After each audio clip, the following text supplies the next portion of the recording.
ಶ್ರೀ ಗುರು ಬಸವಲಿಂಗಾಯ ನಮಃ. ಬಸವ ಟಿವಿ ಸಮಸ್ತ ವೀಕ್ಷಕರಿಗೂ ಇಂದಿನ ವಿದ್ಯಾರ್ಥಿ ಮಿತ್ರ ಕಾರ್ಯಕ್ರಮಕ್ಕೆ ಸ್ವಾಗತ. ವೀಕ್ಷಕರೇ, ನಮ್ಮ ವಿದ್ಯಾರ್ಥಿ ಮಿತ್ರ ಕಾರ್ಯಕ್ರಮದಲ್ಲಿ ಶಿಕ್ಷಣಕ್ಕೆ ಸಂಬಂಧಪಟ್ಟ ಸಾಕಷ್ಟು ಮಾಹಿತಿಯನ್ನು ಸಂವಾದದ ರೂಪದಲ್ಲಿ ನಡೆಸಿಕೊಟ್ಟಿದ್ದೇವೆ. ಈಗ SSLC ಎಕ್ಸಾಮ್ ಹತ್ತಿರ ಬರ್ತಾ ಇದೆ. ಸೊ ಆ ಒಂದು ನಿಟ್ಟಿನಲ್ಲಿ ನಾವು ವಿಷಯವಾರು ತಗೊಂಡು ಕಾರ್ಯಕ್ರಮಗಳನ್ನು ನಡೆಸ್ಕೊಡ್ತಾ ಬರ್ತಿದ್ದೇವೆ. ಒಳ್ಳೊಳ್ಳೆ ರಿಸೋರ್ಸ್ ಪರ್ಸನ್ಗಳನ್ನು, ಸಂಪನ್ಮೂಲ ವ್ಯಕ್ತಿಗಳನ್ನು ಕರ್ಕೊಂಡ್ಬಂದಿದ್ದೇವೆ. ಅದೇ ರೀತಿ ಇವತ್ತು 10th ಎಕ್ಸಾಮ್ ಬರೀತಿರೋ ಮಕ್ಕಳಿಗೆ ಇಂಗ್ಲೀಷ್ ವಿಷಯದ ಬಗ್ಗೆ ಮಾಹಿತಿ ಕೊಡ್ತಾ ಇದ್ದೇವೆ. ಇದರ ಬಗ್ಗೆ ಮಾಹಿತಿ ಕೊಡೋದಕ್ಕೆ ಅಂತ ಶ್ರೀಯುತ ಸಂತೋಷ್ ಸರ್ ಅವರು ನಮ್ಮ ಸ್ಟುಡಿಯೋಗೆ ಬಂದಿದ್ದಾರೆ. ಬನ್ನಿ, ಅವರನ್ನು ಸ್ವಾಗತಿಸೋಣ. ನಮಸ್ಕಾರ. ನಮಸ್ತೆ ಮೇಡಮ್. ಶ್ರೀಯುತ ಸಂತೋಷ್ ಸರ್ ಅವರು MA MEd ಮಾಡ್ಕೊಂಡಿದ್ದಾರೆ ಹಾಗೂ ಅಸಿಸ್ಟೆಂಟ್ ಮಾಸ್ಟರ್ ಆಗಿ ಗಂಗಾಧರೇಶ್ವರ ಸರ್ಕಾರಿ ಅನುದಾನಿತ ಪ್ರೌಢಶಾಲೆ ಬಾಗಲಗುಂಟೆನಲ್ಲಿ ಕಾರ್ಯನಿರ್ವಹಿಸ್ತಾ ಇದ್ದಾರೆ. ಹಾಗೂ ಇವರು ಮಾಸ್ಟರ್ ರಿಸೋರ್ಸ್ ಪರ್ಸನ್ ಅಂತ ಇಂಗ್ಲಿಷ್ ಡಿಪಾರ್ಟ್ಮೆಂಟ್ ಅಲ್ಲಿ ಗುರುತಿಸ್ಕೊಂಡಿದ್ದಾರೆ. ಸರ್, ಇವಾಗ ಮೊದಲನೇದು, ಈಗ ನಾವು ಸಾಕಷ್ಟು ಅಂದರೆ ಸುಮಾರು ಸಬ್ಜೆಕ್ಟ್ಗಳ ಬಗ್ಗೆ ಡಿಸ್ಕಸ್ ಮಾಡಿದ್ವಿ. ಈಗ ಲ್ಯಾಂಗ್ವೇಜಸ್ ಅಲ್ಲಿ ಇದೆ ಬಹುಶಃ ಮೊದಲನೇದು ಅಂತ ಕಾಣುತ್ತೆ. ಈಗ ಏನಾಗಿದೆ, ಕ್ವಶನ್ ಪೇಪರ್ ಪ್ಯಾಟರ್ನ್ ಚೇಂಜ್ ಆಗಿದೆ ಅಂತ ಎಲ್ಲರೂ ಹೇಳಿದ್ದಾರೆ. ಇದು ಇಂಗ್ಲಿಷ್ ವಿಷಯದಲ್ಲಿನೂ ನಿಜನಾ? ಅಂದರೆ ಚೇಂಜಸ್ ಆಗಿದೆಯಾ? ಬದಲಾವಣೆಗಳು ಯಾವ್ಯಾವ ರೀತಿಯಲ್ಲಿ ಆಗಿದೆ? ಖಂಡಿತವಾಗ್ಲಿ ಮೇಡಮ್, ಬದಲಾವಣೆಗಳು ಆಗಿರೋದು ಸಹಜ. ಮತ್ತೆ ಈ ಬದಲಾವಣೆಗಳು ವಿದ್ಯಾರ್ಥಿಗಳಿಗೆ ಪೂರಕವಾಗಿದೆ. ಕಳೆದ ವರ್ಷ ವಿದ್ಯಾರ್ಥಿಗಳು ಸ್ವಂತಿಕೆಯನ್ನ ಪ್ರದರ್ಶನ ಮಾಡಲಿಕ್ಕೆ ಅವಕಾಶ ಆಗಿರಲಿಲ್ಲ. ಆದರೆ ಈ ವರ್ಷ ಬಂದಿರತಕ್ಕಂಥದ್ರೊಳಗಡೆ ವಿದ್ಯಾರ್ಥಿಗಳಿಗೆ ಕಾಂಪ್ರಹೆನ್ಸಿವ್ನಲ್ಲಿ 32% ವೇಟೇಜ್ ಇರುತ್ತೆ, ಮತ್ತು ಎಕ್ಸ್ಪ್ರೆಷನಲ್ಲಿ 36% ವೇಟೇಜ್ ಇರುತ್ತೆ, ಮತ್ತು ಅಪ್ರಿಷಿಯೇಷನಲ್ಲಿ 4% ವೇಟೇಜ್ ಇರೋದ್ರಿಂದ ವಿದ್ಯಾರ್ಥಿಗಳು ಸ್ವಂತಿಕೆಯಿಂದ ಆನ್ಸರ್ನ ಮಾಡಬಹುದು. ವಿದ್ಯಾರ್ಥಿಗಳ ನಾಲೆಡ್ಜನ್ನು ಎಕ್ಸ್ಪ್ರೆಸ್ ಮಾಡಲಿಕ್ಕೆ ಇರ್ತಕ್ಕಂಥ ಒಂದು ಕ್ವಶನ್ ಪೇಪರ್ ಪ್ಯಾಟರ್ನ್ ಆಗಿದೆ. ಈ ವರ್ಷದಲ್ಲಿ ನಾವು ರೆಫರೆನ್ಸ್ ಸ್ಕಿಲ್ ಅನ್ನು ಸಂಪೂರ್ಣವಾಗಿ ನಮ್ಮ ಕ್ವಶನ್ ಪೇಪರಲ್ಲಿ ಬಿಟ್ಟಿದ್ದೀವಿ. ಅದು ಹೋದ ವರ್ಷ ರೆಫರೆನ್ಸ್ ಸ್ಕಿಲ್ ಅಂತ 4 ಮಾರ್ಕ್ಸ್ ಕ್ವಶನ್ಸ್ ಬರ್ತಿತ್ತು, ಅದನ್ನ ತೆಗೆದುಹಾಕಿದೀವಿ. ಮತ್ತೆ ಮೊದಲನೇದಾಗಿ ಹೋದ ವರ್ಷ ನಮಗೆ ಲೆಟರ್ ರೈಟಿಂಗ್ ಅಲ್ಲಿ 4 ಮಾರ್ಕ್ಸ್ ಕ್ವಶನ್ಸ್ ಇರ್ತಿತ್ತು. ಈ ವರ್ಷ ಲೆಟರ್ ರೈಟಿಂಗ್ ಅಲ್ಲಿ 5 ಮಾರ್ಕ್ಸ್ ಕ್ವಶನ್ಸ್ ಬರ್ತಾ ಇದೆ. ಇದು ವಿದ್ಯಾರ್ಥಿಗಳಿಗೆ ಪಾಸ್ ಆಗ್ಲಿಕ್ಕೆ ಮತ್ತೆ ಅತ್ಯಂತ ಹೆಚ್ಚು ಅಂಕಗಳನ್ನು ಗಳಿಸಲಿಕ್ಕೆ ಇರತಕ್ಕಂಥ ಒಂದು ಸುಲಭವಾದದ್ದು. ಮತ್ತೆ ವಿದ್ಯಾರ್ಥಿಗಳಿಗೆ ಹೇಳ್ತಿರೋದೇನು ಅಂದ್ರೆ, the second language English is the easiest subject in the SSLC exam or SSLC course, because it is usually second language. It is not the first language, second language. ದ್ವಿತೀಯ ಭಾಷೆ ಆಗಿರೋದ್ರಿಂದ ಕಂಟೆಂಟು ತುಂಬಾ ಈಸಿ ಆಗಿರುತ್ತೆ. ಮತ್ತೆ students can be express their opinion or that idea or the knowledge with their simplest statement. So second language English easy ಆಗಿರುತ್ತೆ ಮಕ್ಕಳುಗಳ, ನೀವು ಎದುರುಕೊಳ್ಳೋದು ಬೇಕಾಗಿಲ್ಲ. ಮತ್ತೆ ಕಳೆದ ವರ್ಷಕ್ಕೆ ಹೋಲಿಸಿದ್ರೆ ಈ ವರ್ಷ ವಿದ್ಯಾರ್ಥಿಗಳು ಮಿನಿಮಮ್ ಪಾಸಿಂಗ್ ಮೆಸೇಜ್ ಅನ್ನ ತಗೊಳ್ಳಿಕ್ಕೆ, ಪಾಸಿಂಗ್ ಪರ್ಸೆಂಟೇಜ್ ತಗೊಳ್ಳಿಕ್ಕೆ ಯಾವುದೇ ಕಷ್ಟ ಇಲ್ಲ. ಯಾಕೆ ಅಂದ್ರೆ ವಿದ್ಯಾರ್ಥಿಗಳು ಸ್ವಂತಿಕೆಗೆ ಹೆಚ್ಚಿಗೆ ಅವಕಾಶ ಮಾಡಿಕೊಟ್ಟಿರೋದ್ರಿಂದ ವಿದ್ಯಾರ್ಥಿಗಳು ಉಚಿತವಾಗಿ ಈಸಿಯಾಗಿ ಪಾಸ್ ಆಗೋಕೆ ಸಾಧ್ಯತೆಗಳಿದೆ ಮೇಡಮ್. ಕ್ವಶನ್ ಪೇಪರ್ ಅಲ್ಲಿ ಕಳೆದ ವರ್ಷ ಮಲ್ಟಿಪಲ್ ಚಾಯ್ಸ್ ಕ್ವಶನ್ ಜಾಸ್ತಿ ಇತ್ತು. ಈ ವರ್ಷ ಮಲ್ಟಿಪಲ್ ಚಾಯ್ಸ್ ಕ್ವಶನ್ ಅನ್ನ ಬರೀ 4 ಕ್ವಶನ್ಗೆ ರಿಡ್ಯೂಸ್ ಮಾಡಿದೀವಿ. ಇದು ಮೊದಲನೇ ಮೇನಲ್ಲಿ ಇರುತ್ತೆ. ಇದು ನಮ್ಮ ಕ್ವಶನ್ ಪೇಪರ್ ಅಲ್ಲಿ ಆಗಿರ್ತಕ್ಕಂಥ ಬದಲಾವಣೆ. ಮತ್ತೆ ಕಳೆದ ವರ್ಷ ಪಿಕ್ಚರ್ ಡಿಸ್ಕ್ರಿಪ್ಷನ್ಸ್ ಇರಲಿಲ್ಲ, ಈ ವರ್ಷ ಪಿಕ್ಚರ್ ಡಿಸ್ಕ್ರಿಪ್ಷನ್ಸ್ ಅನ್ನ ಒಳಗಡೆ ತಂದಿದ್ದೀವಿ.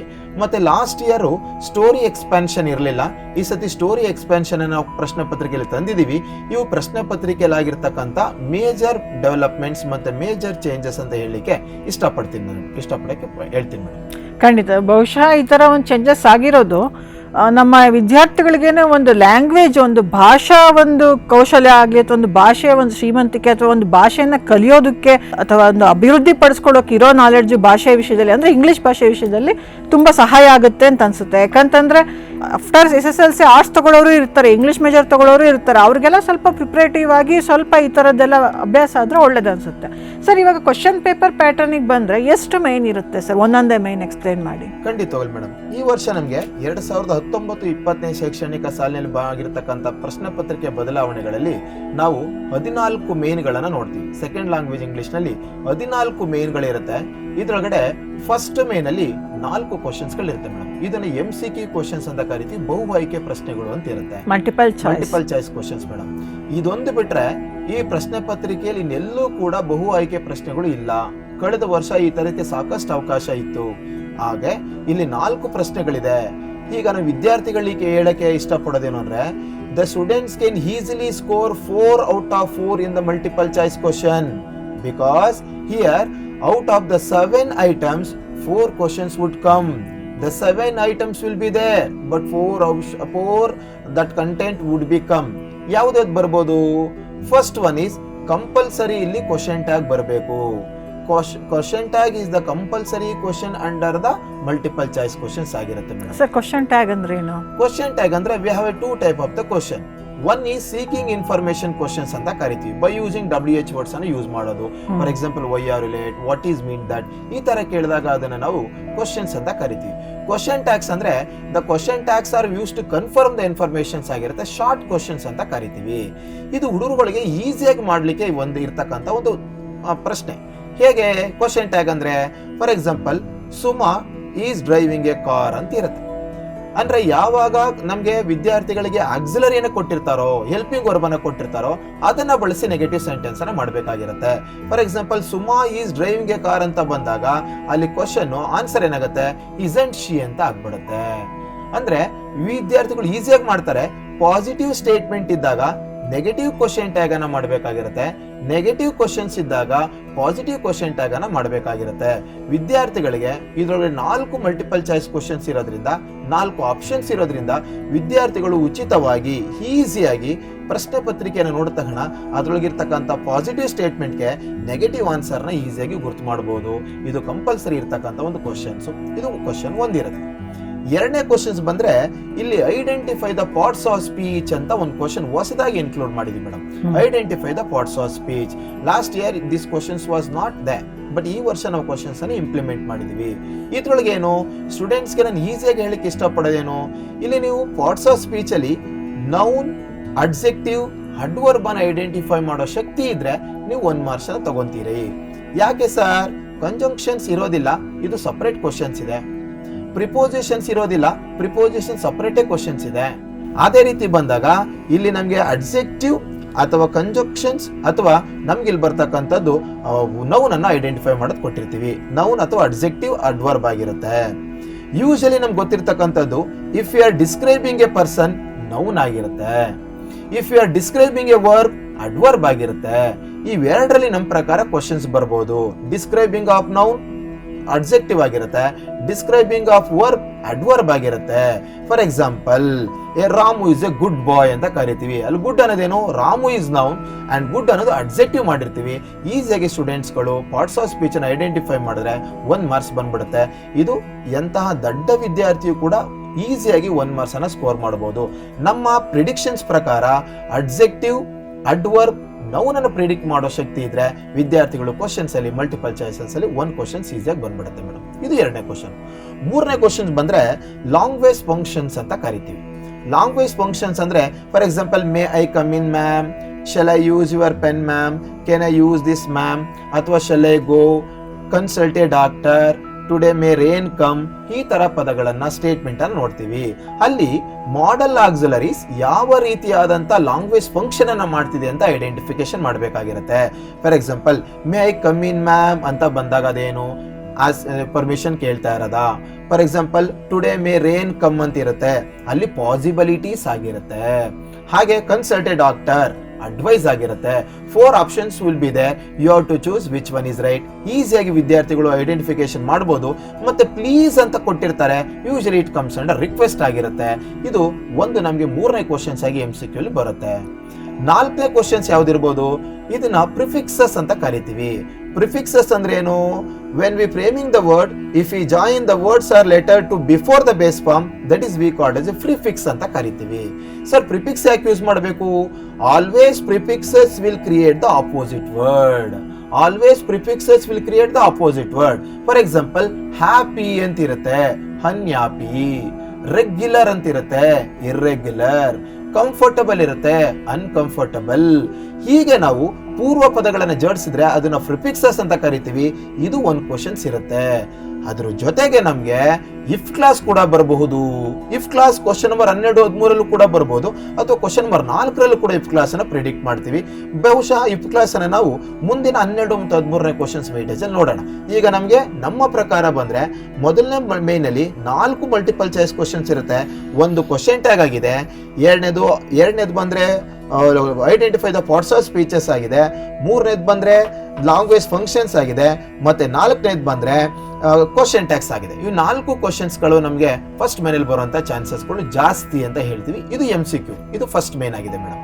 ಓಕೆ, ಸೆಕೆಂಡ್ ಮೇನಿಗೆ ಬಂದ್ರೆ ಯಾವ ತರ, ಎಷ್ಟು ಮಾರ್ಕ್ಸ್ ಡಿಸ್ಟ್ರಿಬ್ಯೂಷನ್ ಇರುತ್ತೆ, ಗ್ರಾಮರ್ ಪಾರ್ಟೇ ಬರುತ್ತಾ? ಹೌದು, ಮೊದಲನೇ ಕ್ವಶನ್ಸ್ ಇಂದ ಕ್ವಶನ್ ನಂಬರ್ 1ರಿಂದ ಕ್ವಶನ್ ನಂಬರ್ 18 ಇರ್ತಕ್ಕಂಥದ್ದು ನಮಗೆ ಗ್ರಾಮರೇ ಆಗಿರುತ್ತೆ. ಬೇರೆ ಯಾವುದೇ ಟೆಕ್ಸ್ಟ್ ಬುಕ್ ಅಲ್ಲಿ ಇರ್ತಕ್ಕಂಥ ಚಾಪ್ಟರ್ ಗಳನ್ನ ಮೆನ್ಷನ್ ಮಾಡಿಲ್ಲ. ಮಾರ್ಕ್ಸ್ ಹೇಗಿರುತ್ತೆ? ಟೋಟಲ್ ಎಲ್ಲ ಮೊದಲನೇ ಕ್ವಶನ್ಸ್ ಇಂದ ಹಿಡಿದು question number 1 to up to question number 16 each questions will carries 1 mark. There is no 2 marks questions between to question number 1 to 16 ಆಗಿರುತ್ತೆ.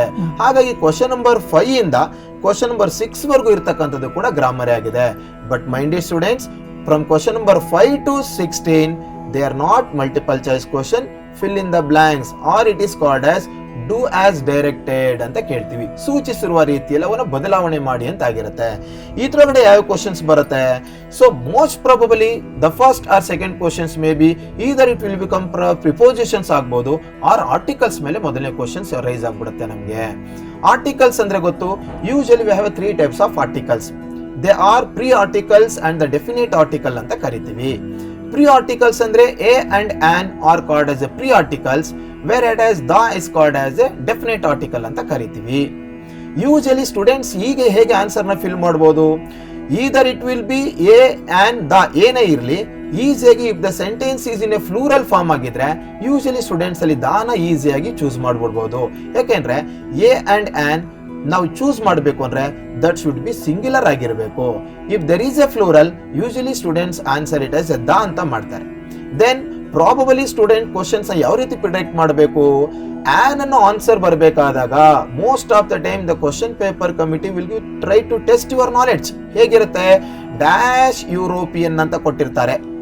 It is looking like a vowel but it is pronouncing like a consonant sound ಆಗಿದೆ. ಅಲ್ಲಿ ಯಾನ್ ಅಂತ ಬರೆದ್ಬಿಡೋ chances ಹುಡುಗರು ಜಾಸ್ತಿ. On ಅಲ್ಲ, ಅಲ್ಲಿ ಆ ಯುರೋಪಿಯನ್ ಆಗಿರ್ಬೇಕು ಹುಡುಗರು. ನೆನ್ಪಿಟ್ಕೊಳ್ಳಿ ವಿದ್ಯಾರ್ಥಿಗಳೇ, ಆ ಕ್ವಶನ್ಸ್ ನ ಪ್ರತಿ ವರ್ಷ ಟೆಸ್ಟ್ ಮಾಡೋಕ್ಕೋಸ್ಕರ ಕೊಡ್ತಾರೆ. ಮತ್ತೆ ಅದೇ ರೀತಿ ಡ್ಯಾಶ್ MLA ಅಂತ ಕೊಡ್ತಾರೆ. On MLA because abbreviation type of the words will take the ವೋವೆಲ್ sounds ಆಗಿರುತ್ತೆ. ಅಲ್ಲಿ ಆನ್ ಅನ್ನು ತಗೋಬೇಕಾಗಿರುತ್ತೆ. ಫಾರ್ ಎಕ್ಸಾಂಪಲ್ ಆಪಲ್ ಅಂತ ಇರುತ್ತೆ, ಆನ್ ಆಪಲ್, ಬಟ್ ಆಪಲ್ಸ್ ಅಂತ ಬರುತ್ತೆ ದ ಆಪಲ್ಸ್, ಯಾಕೆಂದ್ರೆ ಫ್ಲೂರಲ್ ಫಾರ್ಮ್ ಆಗಿದೆ. ಹೀಗೆ articles A and the 1 questions ಇರುತ್ತೆ. ಇದು ಫಿಲಪ್ಸ್ ಅಲ್ಲಿ ಇರುತ್ತೆ. ಖಂಡಿತ ಇದನ್ನ ನೀವು ಹೇಳೋದು ಕೇಳ್ತಾ ಇದ್ರೆ ಬಹುಶಃ ನಮ್ಮ ಗ್ರಾಮೀಣ ಭಾಗದ ಮಕ್ಕಳು ಅವ್ರ ಶಿಕ್ಷಕರು, ಇಂಗ್ಲಿಷ್ ಶಿಕ್ಷಕರು ಹೇಳೋದನ್ನ ಗಮನ ಇಟ್ಟು ಪ್ರಾಕ್ಟೀಸ್ ಮಾಡಬೇಕು. ಮೊದಲೇ ಸ್ವಲ್ಪ ತೊಂದರೆ, ಎಸ್ಪೆಷಲಿ ಕನ್ನಡ ಮೀಡಿಯಂ ಮಕ್ಕಳು ಇದು ತುಂಬ ಇದು ಪ್ರಾಕ್ಟೀಸ್ ಮಾಡಿ ತುಂಬ ಓದ್ಕೊಂಡು ಅದು ಏನ್ ಟೆಕ್ನಿಕ್ ಟ್ರಿಪ್ ಅದನ್ನೆಲ್ಲ ತಿಳ್ಕೊಂಡು ಅವ್ರು ಆನ್ಸರ್ ಮಾಡೋದು ಒಳ್ಳೇದು ಅಂತ ಬಹುಶಃ ಏನಾಗಿರುತ್ತೆ, ಮಕ್ಳುಗಳಿಗೆ ಏನಿರುತ್ತೆ, ಓವೆಲ್ ಲೆಟರ್ಸ್ ಎಲ್ಲ ಹ್ಯಾನ್ ಅನ್ನೋ ಆರ್ಟಿಕಲ್ಸ್ ಅನ್ನ ತಗೊಳುತ್ತೆ, ಕಾನ್ಸೋನೆಂಟ್ ಲೆಟರ್ಸ್ ಎಲ್ಲ ಎ ಅನ್ನೋ ಆರ್ಟಿಕಲ್ ತಗೊಳುತ್ತೆ ಅನ್ನೋ ಒಂದು ಮೈಂಡ್ ಸೆಟ್ ಇದ್ಬಿಡುತ್ತೆ. ವಿದ್ಯಾರ್ಥಿಗಳಿಗೆ ಕ್ಲಾರಿಫಿಕೇಶನ್ ಕೊಡ್ತೀನಿ. Most of the time vowel letters will create the consonant sound, consonant letters will make that vowel sound. ಹಾಗಾದ್ರೆ ಆರ್ಟಿಕಲ್ಸ್ ಡಿಪೆಂಡ್ ಆಗಿರೋದು ಲೆಟರ್ಸ್ ಮೇಲಲ್ಲ, ಓವೆಲ್ಸ್ ಮತ್ತೆ ಕಾನ್ಸೋನೆಂಟ್ ಸೌಂಡ್ಸ್ ಮೇಲೆ. ಹಾಗಾಗಿ ನೀವು ನೆನ್ಪಿಟ್ಕೊಳ್ಳಿ, ನನ್ನ ಪ್ರಿಯಾರಿಟಿ ಬಂದ್ರೆ MLA on MLA, MP on MP, MA on MA, European ಆ ಯುರೋಪಿಯನ್, ಅಮೇರಿಕನ್ ಆನ್ ಅಮೇರಿಕನ್. ಹೀಗೆ ವಿದ್ಯಾರ್ಥಿಗಳಲ್ಲಿ ಕ್ವಶನ್ಸ್ ನೋಡಬೇಕು. ಮತ್ತೆ ಸೂಪರ್ಲೇಟಿವ್ ಡಿಗ್ರಿ ಬಗ್ಗೆ ಒಂದು ಕ್ವಶನ್ ನೋಡ್ಕೊಳ್ಳಿ, ಅಲ್ಲಿ ಬಂದ್ಬಿಡುತ್ತೆ. ಸೂಪರ್ಲೇಟಿವ್ ಡಿಗ್ರಿ ಅಂದ್ರೆ for example longest, the longest, river for example river Ganga ಅಂತ ಇರುತ್ತೆ, ದ ರಿವರ್ ಗಂಗಾ. ಯಾಕೆಂದ್ರೆ definite articles will take that with particular persons or place ಆಗಿರುತ್ತೆ. ಸೊ ಅಲ್ಲಿ ನಮಗೆ ಒಂದು ಕ್ವಶನ್ಸ್ ಈಸಿಯಾಗಿ ಪ್ರಿಡಿಕ್ಟ್ ಮಾಡ್ತೀವಿ. ವಿದ್ಯಾರ್ಥಿಗಳೇ ನೆನ್ಪಿಟ್ಕೊಳ್ಳಿ, ಕ್ವಶನ್ ಪೇಪರ್ ನೋಡಿದ ತಕ್ಷಣ ನಿಮ್ಗೆ ಅಬ್ರಿವೇಷನ್ ಫಾರ್ಮ್ ಇದ್ರೆ ಅಲ್ಲಿ ಎ ಅನ್ನೋದ್ರಿಗಿಂತ ಮೊದಲು ನೀವು ಆನ್ ಅನ್ ಆಪ್ಷನ್ಸ್ ಇಟ್ಕೊಳ್ಳಿ. Because most of the time it will produce that ವೋವೆಲ್ sounds ಅನ್ನ ಮಾಡುತ್ತೆ. ಪ್ಲೂರಲ್ ಫಾರ್ಮ್ ಇದ್ರೆ ಅಲ್ಲಿ ಈಸಿಯಾಗಿ ಗುರುತಿಸಿ ಅದು ದ ಆಗಿರುತ್ತೆ ಅನ್ನೋದನ್ನ ನೆನ್ಪಿಟ್ಕೊಂಡ್ರೆ 1 ನಂಬರ್ ಈಸಿಯಾಗಿ ಬರುತ್ತೆ. ಖಂಡಿತ. ಮತ್ತೆ ಮುಂದುವರೆದ್ರೆ ಯಾವ ತರ ಬರುತ್ತೆ? ಸೆಕೆಂಡ್ ಬಂದ್ರೆ ಯೂಶಲಿ ಸೆಕೆಂಡ್ ಬಂದ್ರೆ ಪ್ರಿಪೋಸಿಷನ್ಸ್ ಮೇಲೆ ಕ್ವಶನ್ಸ್ ಇರುತ್ತೆ. ನಮಗೆ ಕ್ವಶನ್ ನಂಬರ್ 6 or 7 ಅಲ್ಲಿ ಪ್ರಿಪೋಸಿಷನ್ಸ್ ಮೇಲೆ ಕ್ವಶನ್ಸ್ ಇರುತ್ತೆ. ಏನು ಪ್ರಿಪೋಸಿಷನ್ಸ್? ಯೂಶಲಿ ನಮ್ಮ ಪ್ರಕಾರ ನಾವು ಪ್ರೀವಿಯಸ್ ಕ್ವಶನ್ ಪೇಪರ್ ನೋಡಿದ್ರೆ SSLC ಪೇಪರ್ ನ ಮಾಡೆಲ್ ಪೇಪರ್ ನೋಡಕ್ ಹೋದ್ರೆ ನಮ್ಗೆ ಈ ವರ್ಷ at on in time prepositions ಮೇಲೆ ಕ್ವಶನ್ಸ್ ಬರಬಹುದಾ ಅಂತ ಹೇಳೋದು. ಏನು ಇದನ್ನ at on in time pyramid ಅಂತ ಕರಿತೀವಿ. At on in. ನೋಡಿ ಪ್ರಿಪೋಸಿಷನ್ ಬಿಡಿಸಿ ಓದ್ಕೊಳ್ಳಿ. At, on, in, time pyramid ಅಂದ್ರೆ ಟೈಮ್ ಅನ್ನ ಹೇಳಬೇಕಾದಾಗ ಅಟ್, ಆನ್, ಇನ್ ಅನ್ನ ಹೇಗೆ ಬಳಸ್ತೀವಿ ಅನ್ನೋದು. ಫಾರ್ ಎಕ್ಸಾಂಪಲ್, ಈ ಪ್ರಶ್ನೆ ಪತ್ರಿಕೆಯಲ್ಲಿ ಟೈಮ್ ಅನ್ನ ಮೆನ್ಷನ್ ಮಾಡಿದ್ರೆ I will may dash 6 AM ಅಂತಿದ್ರೆ ಅಟ್ ಅಂತ ಮಾಡಿ. ಅಂದ್ರೆ ಟೈಮ್ ಇದ್ರೆ ಟೈಮ್ ಇದ್ರೆ ಅಟ್ಟನ್ನ ಯೂಸ್ ಮಾಡಿ. ಡೇಸ್ ಇದ್ರೆ ಆನ್ ಅನ್ನ ಯೂಸ್ ಮಾಡಿ. ವೀಕ್, ಮಂತ್ಸ್, ಇಯರ್ ಇದ್ರೆ ಅಲ್ಲಿ ಇನ್ನನ್ನ ಯೂಸ್ ಮಾಡಿ. ಲಾಸ್ಟ್ ಇಯರ್ ನಮಗೆ ಪ್ರಿಪರೇಟರಿ ಕ್ವಶನ್ ಕೊಟ್ಟಿದ್ರು. Baba Saheb Ambedkar dash passed away dash 1950 something ಕೊಟ್ಟಿದ್ರು. ಅವಾಗ ನನ್ನ ಆನ್ಸರು ಇನ್ ಆಗ್ಬೇಕು, ಬಿಕಾಸ್ ಇಯರ್ ನ ಮೆನ್ಷನ್ ಮಾಡ್ತಿದೀವಿ. ಮತ್ತೊಮ್ಮೆ ನೆನ್ಪಿಟ್ಕೊಳ್ಳಿ, ಡೇ ಇದ್ರೆ ಆನ್ ಅನ್ನ ಮಾಡ್ಕೊಳ್ಳಿ, ಟೈಮಿಂಗ್ಸ್ ಇದ್ರೆ ಹಟ್ ಅಂತ ಪ್ರಿಪೋಸಿಷನ್ ಯೂಸ್ ಮಾಡಿ, ಮತ್ತೆ ಇಯರ್ಸ್ ಇದ್ರೆ ಇನ್ನನ್ನ ಯೂಸ್ ಮಾಡಿ. ಇದ್ರ ಜೊತೆಗೆ ಬ್ರಿಡ್ಜ್ ಅಂದ್ರೆ ಅಕ್ರಾಸ್ ಅನ್ನೋ ಪದವರು ಬರೋ ಚಾನ್ಸಸ್ ಉಂಟು. ಯಾಕೆಂದ್ರೆ ನಮ್ಗೆ ಬ್ರಿಡ್ಜ್ ಅಂತ ಬಂದಾಗ ನಾವು ಈ ಭಾಗದಿಂದ ಈ ಭಾಗಕ್ಕೆ ನದಿಗೆ ಬ್ರಿಡ್ಜ್ ಅನ್ನ ಕಟ್ತೀವಿ ಅಂದಾಗ ಅಕ್ರಾಸ್ ಅನ್ನೋ ಪದವನ್ನು ಕೂಡ ಬಳಸ್ತೀವಿ. ಸೊ ವಿದ್ಯಾರ್ಥಿಗಳು ಎಟ್, ಆನ್, ಇನ್, ಫಾರ್ ಮತ್ತೆ ಆಫ್ ಈ ಪದಗಳನ್ನ ಬಳಸ್ಕೊಂಡ್ರೆ ಈಸಿಯಾಗಿ ವಿದ್ಯಾರ್ಥಿಗಳಿಗೆ ಇಷ್ಟರಲ್ಲಿ ಒಂದು ಕ್ವಶನ್ ಬರಬಹುದು ಅನ್ನೋದು ನಮ್ಮ ಅಭಿಪ್ರಾಯ. ಕಳೆದ ಪ್ರಶ್ನೆ ಪತ್ರಿಕೆಗಳು ನೋಡಿದಾಗ. ಮತ್ತೆ ಈ ಕ್ವಶನ್ ನಂಬರ್ 7ನೇದಕ್ಕೆ ಹೋದಾಗ 7 ಮತ್ತು 8ರಲ್ಲಿ ಹೋದೆ ನಮ್ಗೆ ಆಕ್ಟಿವ್ ಅಂಡ್ ಪ್ಯಾಸಿವ್ ವಾಯ್ಸ್ ಬರುತ್ತೆ ಮೇಡಮ್. ಇದು ಆಕ್ಟಿವ್ ಅಂಡ್ ಪ್ಯಾಸಿವ್ ವಾಯ್ಸ್ ನ ಎಕ್ಸಾಮ್ಗೆ ಅಷ್ಟೇ ತಿಳ್ಕೊಡೋದಲ್ಲ, ಇದು ಬದುಕಿನ ಪ್ರಶ್ನೆ. ಬೆಂಗಳೂರಿಗೆ ಬರುವಂತ ಗ್ರಾಮೀಣ ಭಾಗದ ವಿದ್ಯಾರ್ಥಿಗಳಿಗೆ ಇಂಗ್ಲಿಷ್ ಬರೋದಿಲ್ಲ. That time the students who have a more knowledge about that active and passive voice and the direct indirect speech and framing the question, easily the students will survival in Bangalore. ಸಿಕ್ಬಿಡುತ್ತೆ. It is just 1 mark question for examination. It is a 25,000 worth question for our life. Because ನನಗೆ active and passive voice ಬರುತ್ತೆ ಅಂದ್ರೆ translation ಬಂದಂಗೆ, direct indirect speech ಬರುತ್ತೆ ಅಂದ್ರೆ ಕನ್ನಡದಿಂದ ಇಂಗ್ಲಿಷ್ಗೆ, English ಇಂದ ಬೇರೆ ಲ್ಯಾಂಗ್ವೇಜ್ಗೆ ಟ್ರಾನ್ಸ್ಲೇಷನ್ ಮಾಡಬಹುದು. ಹಾಗಾಗಿ ಆಕ್ಟಿವ್ ಅಂಡ್ ಪ್ಯಾಸಿವ್ ವಾಯ್ಸ್ ಅಲ್ಲಿ ವಿದ್ಯಾರ್ಥಿಗಳು ಪರೀಕ್ಷಾ ದೃಷ್ಟಿಯಿಂದ ಹೇಳೋದಾದ್ರೆ ನಾವು 3 ರೀತಿ ಆಕ್ಟಿವ್ ಅಂಡ್ ಪ್ಯಾಸಿವ್ ವಾಯ್ಸ್ ನ ನೋಡ್ತೀವಿ. With auxiliary method, without auxiliary method, without subject method ಅಂತ 3 ಮೆಥಡ್ ಬರುತ್ತೆ ಮೇಡಮ್. ಇದನ್ನು ಮಾಡಬೇಕಾದಾಗ ವಿದ್ಯಾರ್ಥಿಗಳಿಗೆ ಒಂದು ಫಾರ್ಮುಲಾ ಹೇಳ್ಕೊಡ್ತೀನಿ, ವಿದ್ಯಾರ್ಥಿಗಳಿಗೆ ಗಮನ ಇಟ್ಟು ಕೇಳ್ಕೊಳ್ಳಿ. ಸೆಂಟೆನ್ಸ್ ಅಲ್ಲಿ ಬಿ ಫಾರ್ಮ್ ಇದ್ದಾಗ ಬೀಯಿಂಗ್ ಬರಬೇಕು ಅನ್ನೋದು ಕಾನ್ಸೆಪ್ಟ್. ಫಾರ್ ಎಕ್ಸಾಂಪಲ್, ಸುಮಾ ಈ ಸಿಂಗಿಂಗ್ ಎ ಸಾಂಗ್ ಅಂತಿದೆ, ಇಲ್ಲಿ ಈಸ್ ಅಂತಿದೆ. ಸುಮಾ ಈ ಸಿಂಗಿಂಗ್ ಎ ಸಾಂಗ್ ಅಂತಿದೆ, ಅಲ್ಲಿ ಈಸ್ ಅನ್ನೋದು ಬಿ ಫಾರ್ಮ್. ವಿದ್ಯಾರ್ಥಿಗಳೇ ಬಿ ಫಾರ್ಮ್ ವರ್ಬ್ಸ್ ಅಂದ್ರೆ ಯಾವುದು? Is, was, are, were, am. ಈ ವೈದನ್ನ ಬಿ ಫಾರ್ಮ್ ಅಂತ ಕರಿತೀವಿ. ಈ ವರ್ಬ್ ಇದ್ದಾಗ ಪ್ಯಾಸಿವ್ ವಾಯ್ಸ್ ಅಲ್ಲಿ ಬೀಯಿಂಗ್ ಇಂದ ಸೆಂಟೆನ್ಸ್ ಅನ್ನ ಸ್ಟಾರ್ಟ್ ಮಾಡಬೇಕಾಗಿರುತ್ತೆ, ಬೀಯಿಂಗ್ ಅನ್ನೋ ವರ್ಡ್ ಅನ್ನು ಯೂಸ್ ಮಾಡಬೇಕಾಗುತ್ತೆ. ಎರಡನೇದು ಯಾವ ಫಾರ್ಮ್ ಅಂತ ಕರಿತೀವಿ. ಯಾವ ಫಾರ್ಮ್ ಅಂದ್ರೆ ಯಾವ್ದು ವಿದ್ಯಾರ್ಥಿಗಳೇ? Have, has, had. ಇವು 3 ಯಾವ ಫಾರ್ಮ್ಸ್ ವರ್ಬ್ ಅಂತ ಕರಿತೀವಿ.